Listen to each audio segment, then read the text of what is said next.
Bonjour à tous, je vais vous parler d'Uranus. Cette planète est rentrée en 2018 dans le signe du Taureau, signe qu'elle va quitter en 2025, puisqu'à partir de juillet 2025, elle va commencer à rentrer dans le signe des Gémeaux. Elle reste en moyenne en 7 ans par signe. Et cette année aura lieu une rencontre entre Jupiter et Uranus, donc une conjonction entre les deux planètes. Et c'est un événement astrologique, puisque rare. Cette conjonction n'a lieu que tous les 14 ans.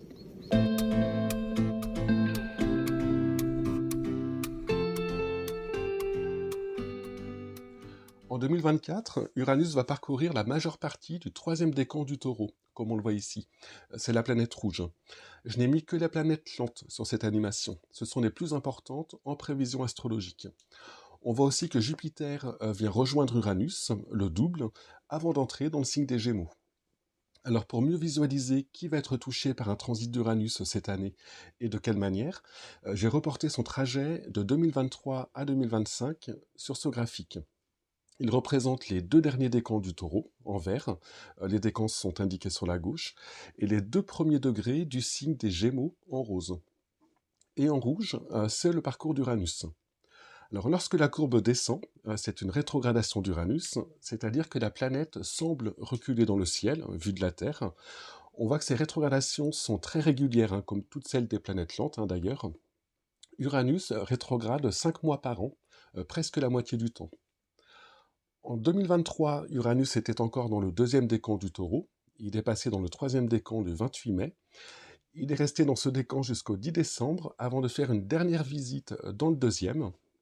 Et à partir du 13 mars 2024, il va traverser la majeure partie du troisième décan du Taureau, qui sera encore concerné en 2025. Mais en 2025, on voit qu'Uranus va faire une entrée provisoire en Gémeaux. Ce sera entre le 7 juillet et le 8 novembre. Il va s'installer définitivement dans ce signe en 2026, enfin pour 7 ans. Alors, on va s'intéresser à 2024. Donc, il va y avoir deux périodes.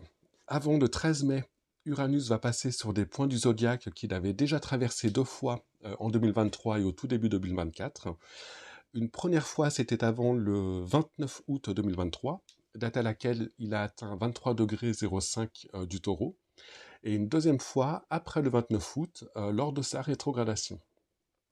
Donc pour tous ceux qui vont connaître un transit d'Uranus à leur soleil ou un autre élément de leur thème, avant le 13 mai, ce sera le troisième passage de cette planète, la troisième formation de l'aspect exact. Donc que ce soit en conjonction pour les taureaux ou un autre aspect pour les autres signes. Vous allez donc sortir de cette influence uranienne qui aura duré presque un an. À partir du 13 mai, ce sont de nouvelles personnes qui vont connaître le début d'une influence uranienne, avec un premier passage d'Uranus sur leur soleil, en conjonction pour les taureaux ou en aspect pour les autres signes.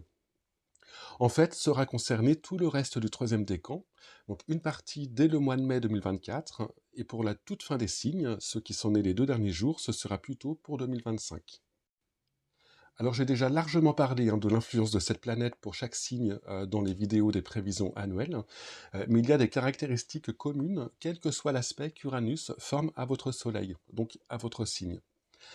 Ce sont des changements imprévus, des prises de décision importantes, un besoin de liberté, de se libérer de certaines contraintes, un côté très stimulant aussi, et dans tous les cas, on a une impression d'accélération du rythme de la vie. Alors pour les signes qui vont recevoir un aspect tendu d'Uranus, donc les scorpions en opposition, les lions et verseaux en carré, ces changements indiqués par la planète se feront parfois en réaction à un sentiment de ras-le-bol. On a plus de mal avec certaines obligations, on a envie de tout plaquer pour recommencer autre chose par exemple. On a plus de mal avec les autorités aussi, on aspire à plus de liberté, d'autonomie. Et les décisions prises pour aller en ce sens peuvent parfois être un peu trop radicales ou précipitées. Sous influence uranienne, on ne se pose plus de questions, on ose dire les choses, alors parfois maladroitement, et on fonce. Pour les Capricornes, les Vierges, les Cancers et les Poissons, qui recevront un aspect harmonique d'Uranus, alors l'influence ne sera pas très différente, mais là on est vraiment acteur de tous ces changements importants de nos vies. Il y a là un effet reboostant qui donne une forte volonté, le courage de se donner les moyens de nos aspirations les plus profondes, même si elles ne cadrent pas d'ailleurs avec ce qu'on attend de nous. On s'individualise un peu plus, on revendique qui on est et on agit pour gagner en liberté. Pour les taureaux, le passage d'Uranus donc, en conjonction à leur soleil est hyper stimulant. Ça ne se produit qu'une fois dans la vie, hein.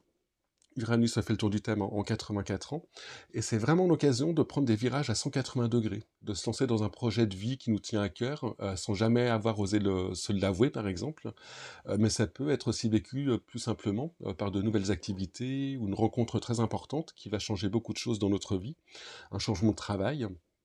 Pour certaines personnes, cette conjonction d'Uranus au Soleil peut aussi être le marqueur d'une explosion de la personnalité, entre guillemets. On se révèle à soi-même et aux autres, on montre une nouvelle facette de sa personnalité. Il y a 4 signes que je n'ai pas cités, ce sont les Gémeaux, les Béliers, les Balances et les Sagittaires. Eux vont recevoir un aspect mineur d'Uranus, un quinconce pour les Sagittaires et les Balances, ou un semi-sextile pour les Béliers et les Gémeaux. Alors l'influence uranienne sera beaucoup moins prononcée, sauf si l'aspect se forme lorsque la planète est stationnaire. Ça se passe juste avant et juste après les rétrogradations, lorsque la planète est très lente et semble faire du surplace, comme si elle insistait sur ce point du zodiaque.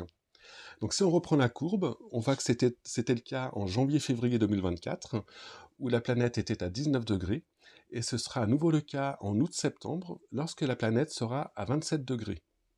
Donc vous étiez concerné en début d'année si vous êtes né vers les 10-12 du mois, et à la fin de l'été si vous êtes né vers les 18-20. Alors, les jours que je donne peuvent légèrement varier en fonction des signes et des années de naissance. Alors, autre chose, on a vu sur l'animation qu'il allait se produire une conjonction Jupiter-Uranus. Elle aura lieu le 21 avril à 21 degrés 50, mais ce sont des planètes lentes, hein, donc la date exacte n'a pas d'importance. Cette conjonction a lieu tous les 14 ans, qui est donc la durée du cycle Jupiter-Uranus. Elle se produit toujours 2 signes après la précédente. En 2024, c'est donc en Taureau, et la prochaine aura lieu en Cancer. Uranus et Jupiter sont 2 planètes très énergiques. On a vu qu'Uranus était lié au changement, à la soudaineté, au besoin de liberté, à l'émancipation, avec cette notion d'imprévisibilité. Et Jupiter est une planète liée au développement, à l'amplification, à la facilitation. Il y a aussi chez elle une dimension sociale, un facteur de cohésion pour la population. Quand ces 2 planètes se rejoignent, elles peuvent indiquer le moment d'une crise, de l'explosion d'une colère, d'une revendication, ou l'éclatement d'une situation tendue, quelque chose qui couvait depuis un moment. On peut noter que cette conjonction s'est produite quelques jours avant la prise de la Bastille, en 1789. J'en parle plus longuement dans la vidéo sur l'entrée de Pluton en Verseau, si ça vous intéresse. Et plus près de nous, elle s'est produite au début de la Première Guerre mondiale, en 1914, mais aussi durant la Seconde Guerre mondiale, en 1941, et en 1968, un peu après mai 68, qui a marqué une grande évolution des mœurs. Il faudra donc surveiller cette période du printemps 2024, où les tensions latentes dans la population, les ressentiments inexprimés, ou même des désaccords entre pays pourraient éclater au grand jour, un peu comme une soupape qui explose. Alors je précise que cette conjonction indique une période critique, une sorte de pic dans la tension ambiante, avec un risque de débordement ou de passage à l'acte, mais heureusement cela ne se traduit pas systématiquement en événements mondiaux dramatiques. Sur un plan plus individuel, les personnes qui seront sous l'influence directe de cette conjonction sont celles qui ont déjà connu 2 passages d'Uranus en aspect à leur soleil natal. Une première fois fin juin début juillet, et une deuxième fois fin octobre 2023. On le voit sur la courbe, où la ligne violette horizontale a été tracée au niveau de la conjonction, donc à 21 degrés 50 du Taureau. Ce troisième passage sera donc comme une fin d'influence uranienne en apothéose, avec sans doute des prises de décision importantes, des changements radicaux, enfin tout ce qui a été dit sur le mode d'action d'Uranus, mais de façon amplifiée grâce à Jupiter. Alors vous serez particulièrement concerné si votre soleil est à 21-22 degrés d'un signe, donc si vous êtes né vers le milieu du mois, mais ce sera aussi le cas si une autre planète de votre thème astral, en particulier une planète personnelle ou le maître d'ascendant, ou un angle de votre thème, donc ascendant, milieu du ciel, est situé à 21-22 degrés d'un signe. Alors je vais sûrement refaire une vidéo sur le cycle et la conjonction Jupiter-Uranus, sans doute en mars ou en avril. Donc voilà, je vous remercie de m'avoir écouté et je vous dis à bientôt.